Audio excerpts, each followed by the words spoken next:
Salut à tous et à toutes. Aujourd'hui, nous parlerons de Kwame Nkrumah, un visionnaire panafricain, et de la tragédie du pouvoir postcolonial au Ghana dans les années 50 et 60. Un homme qui sera trahi par ses frères avec la complicité de la communauté internationale. À l'heure où l'Afrique est à la fois la richesse convoitée du monde et l'absent notoire du nouvel ordre mondial, l'étude de Kwame Nkrumah permet de repenser le panafricanisme nécessaire à la survie du continent et au maintien de sa souveraineté. Revenons sur un véritable théoricien de l'unité africaine, devenu dans les années 60 le pestiféré de l'Occident. Je suis Patrick François, licencié en sciences politiques et en relations internationales. Voici un dossier pour les clés du monde. Les clés du monde. Les clés du monde. Les clés du monde. Culture. Histoire. Géographie. Société. Technologie. Sport. Écologie. Relations internationales. Géostratégie. Communication politique. Les clés du monde sont partout. Les clés du monde. Les clés du monde. Les clés du monde.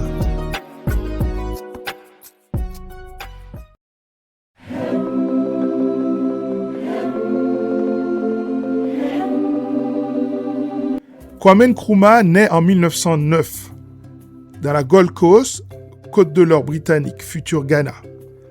Issu d'une famille modeste, il bénéficie d'une formation exceptionnelle pour un Africain colonisé de son époque. En effet, après ses premières années d'études chez les Jésuites, il intègre la prestigieuse Hashimota School, avant de voler pour les États-Unis pour y étudier à l'université de Lincoln en 1935. Il décroche une licence en économie et en sociologie en 1939. En 1943, il obtient un master en philosophie à l'université de Pennsylvanie et un diplôme en théologie à l'université de Lincoln. Cette expérience diasporique est décisive dans la formation de ses convictions profondes. En effet, il y découvre du racisme systémique et de la ségrégation. Il dira de ses années d'études aux États-Unis qu'elles furent de misère. Il devient membre, puis président de l'Association des étudiants africains des États-Unis et du Canada entre 1942 et 1949. C'est dans le cadre de ses activités au sein de cette association qu'il s'imprègne du marxisme, du nationalisme noir et des idées du panafricanisme. Il est particulièrement séduit par certaines thèses de Marcus Garvey, notamment le retour en Afrique et la thèse de l'Afrique aux Africains. Il fréquente les cercles d'intellectuels et activistes américains, comme par exemple Webb Du Bois, défenseur des droits civiques aux États-Unis. Il quitte les États-Unis dans la précarité, mais riche intellectuellement et surtout idéologiquement. Arrivé à Londres, il adhère au syndicat des étudiants d'Afrique occidentale, la WASU, et entreprend brièvement d'étudier le droit, mais se trouve rapidement pris par ses activités politiques. Il fonde le Secrétariat national ouest-africain, WANS, une organisation marxiste panafricaine qui va éditer le mensuel Le Nouvel Africain. Il sera le co-rédacteur avec le militant communiste George Padmore de la déclaration finale du Congrès panafricain de Manchester. Nkrumah est d'abord un théoricien avant d'être un homme d'État. Pourtant, il sera bientôt mis à l'épreuve de l'exercice du pouvoir.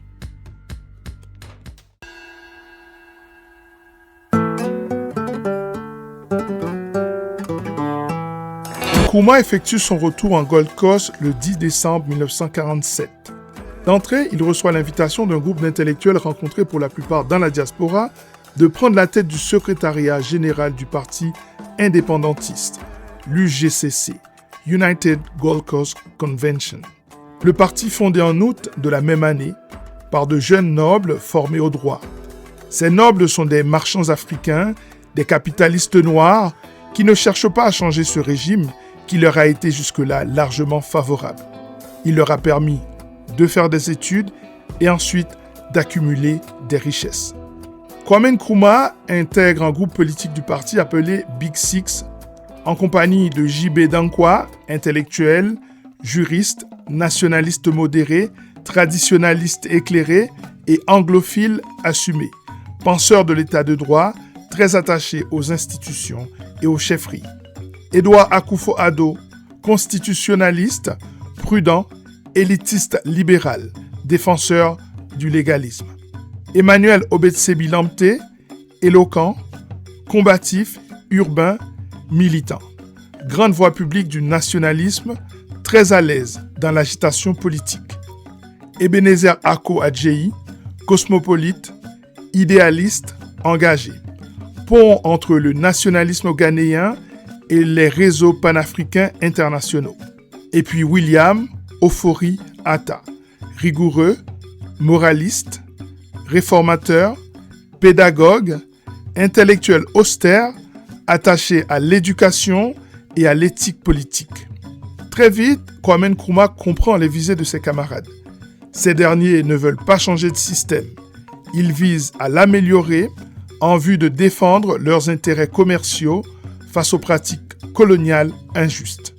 Ce sont des colonialistes noirs incompatibles avec la vision de Nkrumah. En effet, le Big Six forme un ensemble idéologiquement hétérogène, composé à la fois d'élites légalistes et gradualistes comme J.B. Danquah, Akufo-Addo ou Afori Atta, qui veulent une autonomie progressive et un maintien du dialogue avec les Anglais. Face à un leader populiste et révolutionnaire comme Nkrumah, qui veut l'autonomie tout de suite. Dans un premier temps, Nkrumah construit son propre réseau militant à l'intérieur de l'UGCC. Mais les conflits entre Danquah et Nkrumah sont virulents et vont déterminer la suite de la réalité politique ghanéenne durant plusieurs décennies.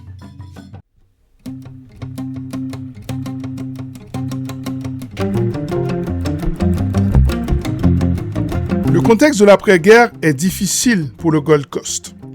La colonie connaît une tension sociale croissante. Les anciens combattants africains, revenus sans reconnaissance ni amélioration de leurs conditions de vie, s'ajoutent à une population urbaine frappée par l'inflation, le chômage et la domination économique européenne.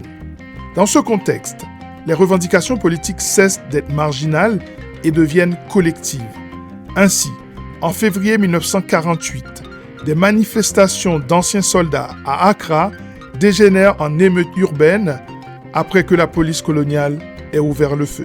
Les troubles se propagent, révélant la profondeur du mécontentement populaire.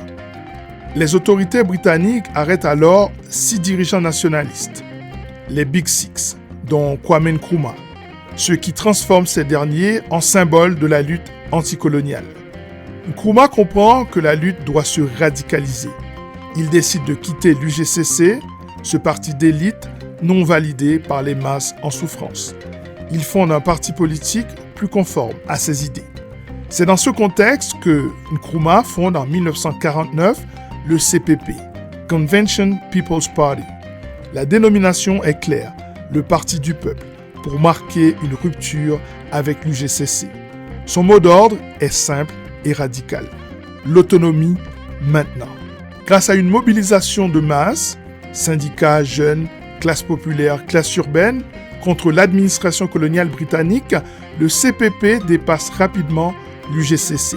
Nkrumah réclame l'indépendance, appelle au boycott et à la désobéissance civile, ce qui lui vaut d'être arrêté par les autorités britanniques en 1950 et condamné à 3 ans de prison.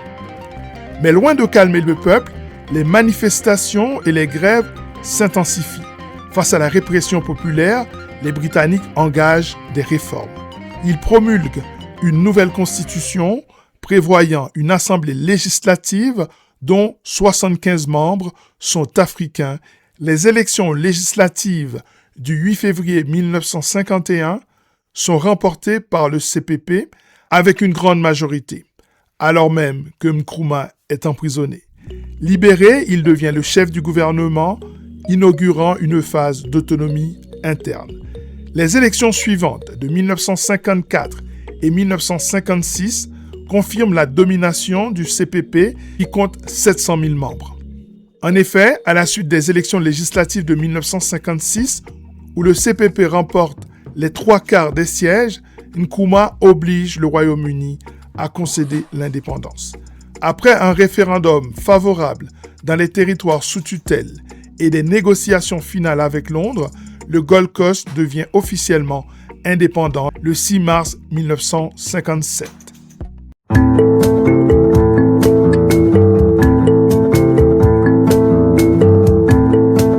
Le jour même de l'indépendance, Nkrumah décide d'abandonner le nom colonial du pays, Gold Coast, Côte de l'Or, un nom au symbolisme néfaste, qui marque la logique de prédation qui plonge sur le pays.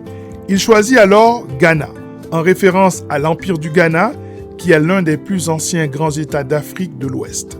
Un État florissant entre le 8e et le 11e siècle. Une puissance qu'on appelait aussi Ouagadougou, dominée par la tribu des Soninké. Sa capitale était Kumbi-Salé. Sa puissance reposait sur le contrôle du commerce transsaharien, notamment de l'or, du sel et des esclaves. Il tirait sa richesse des taxes sur les caravanes reliant l'Afrique du Nord au Sahel. Politiquement, c'était une monarchie centralisée, dotée d'une administration structurée et d'une armée importante. Le roi incarnait à la fois l'autorité politique et religieuse. Il représentait le sacré. La coexistence entre traditions religieuses locales et l'islam des marchands favorisait la stabilité et les échanges. Les invasions almoravides au XIe siècle vont précipiter le déclin de cet empire qui sera supplanté par l'empire du Mali.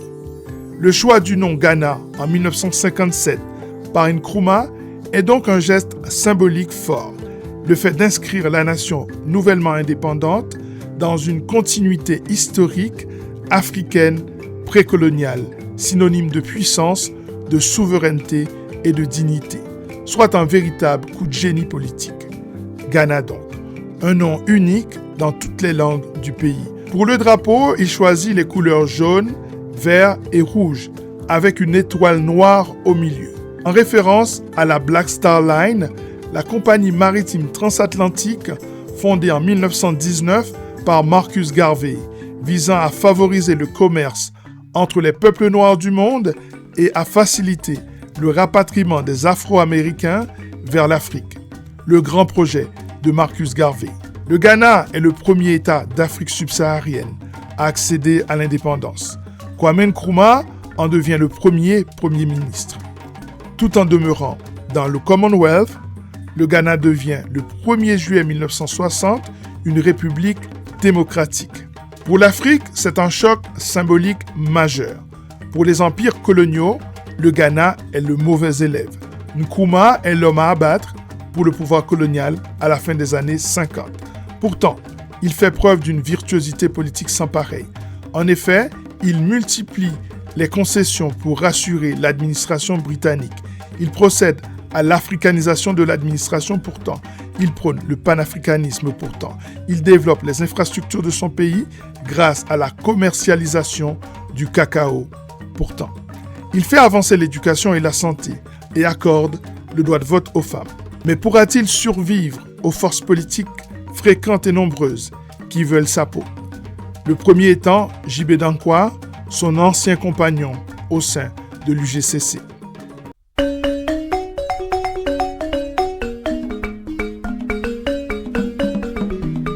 Le pouvoir de Nkrumah va être exercé en 3 grandes étapes. Dans un premier temps, au cœur du système colonial, comme dirigeant de la Côte de l'Or britannique de 1954 à 1957. Dans un second temps, comme premier ministre du Ghana post-colonial et indépendant de 1957 à 1960. Dans un troisième temps, en qualité de président de la République de 1960 à 1966. Mais surtout, Nkrumah est un intellectuel, le théoricien absolu de l'unité africaine. Le principe de base de sa pensée est le panafricanisme comme nécessité historique. En effet, pour lui, l'indépendance nationale est une condition nécessaire mais insuffisante, car sans unité politique africaine, les nouveaux États resteront dominés. Il affirme que l'Afrique doit s'unir ou périr. Il milite alors pour un État fédéral africain, une armée commune, une politique étrangère unifiée. Vision jugée trop radicale par beaucoup de dirigeants africains, mais prophétique avec le recul. Avec le leader égyptien Gamal Abdel Nasser et le président Sékou Touré de la Guinée, il sera le chef de file du camp progressiste en Afrique, ce qui provoque l'hostilité des puissances occidentales qui ne ménageront pas leurs efforts pour déstabiliser son régime.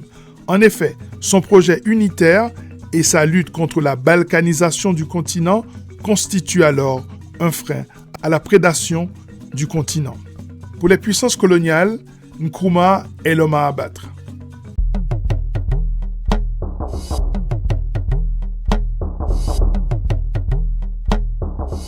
Kwame Nkrumah prône le socialisme d'État comme unique structure capable de générer du développement économique au Ghana. Ainsi, il rejette le capitalisme colonial fondé sur l'exportation des matières premières et le système structurant la dépendance. Son rêve était de faire du Ghana un pays industrialisé autour du développement de la science et du progrès social. Une révolution industrielle qui serait un modèle pour tout le continent africain. Il met en place un État développeur, des entreprises publiques, de grands projets industriels comme le barrage d'Akosombo en février 1962 et enfin une planification économique. Le barrage d'Akosombo est le projet de sa vie politique. Il s'agit du complexe hydroélectrique absolument majeur qu'il va faire construire au sud-est du pays, sur le fleuve Volta, entre 1961 et 1965. Ce qui va créer le lac Volta, le plus grand lac artificiel du monde en termes de superficie. Une réalisation essentielle pour l'électricité du Ghana et des pays voisins. L'objectif est de transformer l'indépendance politique en indépendance économique. Sur le plan de l'éducation, les progrès sont substantiels. L'éducation fondamentale est rendue gratuite et obligatoire en 1962. L'éducation supérieure le devient en 1965. Le nombre d'élèves inscrits dans les écoles passe de 150 000 en 1950 à 1 135 000 au milieu des années 60.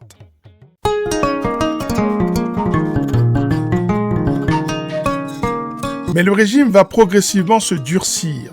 Il impose un système à parti unique, une restriction des libertés, un culte de la personnalité, une surveillance politique. Nkrumah justifie cela par la menace néocoloniale, les tentatives de déstabilisation et la nécessité absolue de préserver l'unité nationale. Car le Ghana est un patchwork ethnique qui met au défi l'unité nationale.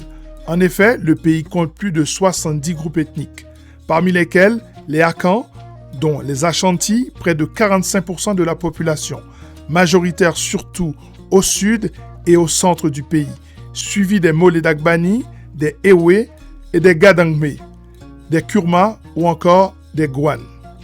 Il est important de remarquer qu'aucun groupe n'est majoritaire à lui tout seul, ce qui a empêché une domination ethnique totale du pouvoir politique, mais pas les tensions. Nkrumah comprend très tôt le danger du tribalisme politique. Il prône un nationalisme panafricain fort, combat explicitement les partis ethno-régionaux, centralise le pouvoir au nom de l'unité, réprime certains chefs traditionnels, surtout des Ashanti. Conséquence, l'État gagne en cohésion, mais les ressentiments ethno-régionaux se développent en coulisses. Dilemme classique des États postcoloniaux. Défendre la révolution sans étouffer la société civile et sans réprimer l'opposition politique.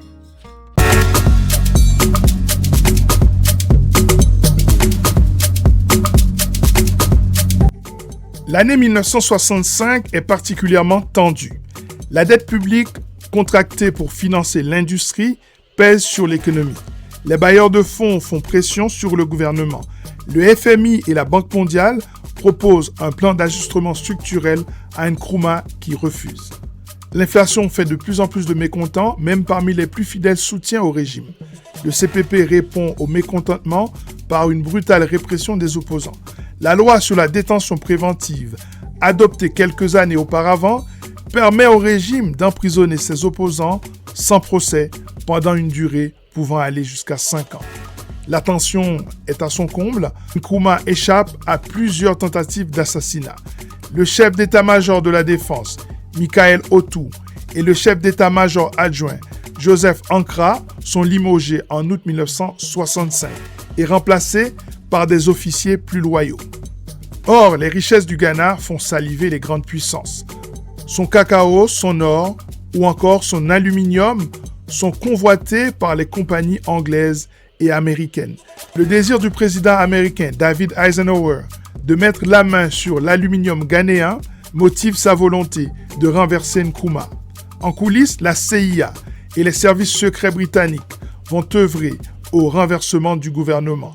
Ainsi, le 11 mars 1965, l'ambassadeur américain au Ghana, William P. Mahoney, le directeur de la CIA, John McCone, et d'autres agents de l'agence se rencontrent à Washington pour planifier l'éviction de Kwame Nkrumah, avec l'aide de généraux ghanéens Michael Otu, Joseph Ankwa et le commissaire de police John Harley. Howard Bain, le responsable de la CIA à Accra, est la tête pensante du putsch. Parallèlement, les médias occidentaux intensifient leur campagne de dénigrement contre Nkrumah, le dépeignant comme un dictateur mégalomane, un communiste dangereux, un gestionnaire incompétent, conduisant son pays à la ruine. Ainsi, le 24 février 1966, alors qu'il est en voyage en Chine et au Vietnam, Nkrumah est renversé, sans aucune résistance interne, par un coup d'État militaire dirigé par le général Joseph Arthur Ankra. Les putschistes s'appuient sur les membres de la police brimés par le régime et sur les Ewe, l'ethnie réprimée par le CPP depuis une décennie. Il se trouve que les auteurs du coup d'État avaient tous reçu une formation en Grande-Bretagne. Ils étaient tous perçus comme des pro-occidentaux, viscéralement anti-chinois, anti-soviétiques, donc anti-communistes. Quant à Kwame Nkrumah, déclaré persona non grata au Ghana par le nouveau régime, il ne verra plus jamais son pays. Il s'exile en Guinée, accueilli par Sékou Touré, qui le nomme président honoraire. Au Ghana, le général Joseph Ankra établit un Conseil national de libération qui dissout les institutions démocratiques. Ce coup d'État va inaugurer une période d'instabilité et de pouvoir militaire au Ghana.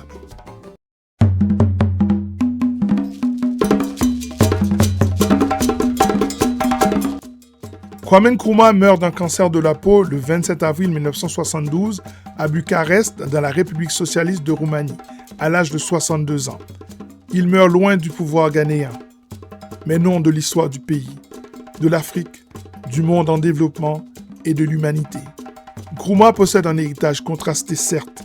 Son histoire a divisé son pays, si bien qu'il a fallu attendre 1992 pour que le mausolée de Kwame Nkrumah soit édifié à Accra. Ce mausolée est aujourd'hui l'un des monuments les plus importants de la capitale ghanéenne. Kwame Nkrumah demeure un héros de la décolonisation, le penseur le plus abouti du panafricanisme, mais aussi un dirigeant autoritaire, dépassé par les contraintes économiques, mais aussi saboté systématiquement par les puissances colonialistes. Or, sa pensée est redevenue actuelle. Ses analyses sur le néolibéralisme, la dépendance économique, la fragmentation africaine résonnent fortement à l'ère de la mondialisation asymétrique, de la rivalité Chine-Occident et des enjeux de souveraineté africaine. Ce qui fait de Kwame Nkrumah à la fois un incontestable visionnaire, en avance sur son temps, un intellectuel devenu chef d'État et une victime des contradictions de l'indépendance. Il incarne cette vérité tragique de l'histoire africaine moderne. Les nations se sont libérées séparément alors que leur émancipation réelle ne pouvait être que collective. Car l'Afrique a besoin de l'Afrique pour développer une culture de souveraineté durable. C'était Patrick François pour Les Clés du Monde. Les clés du monde. Les Clés du Monde.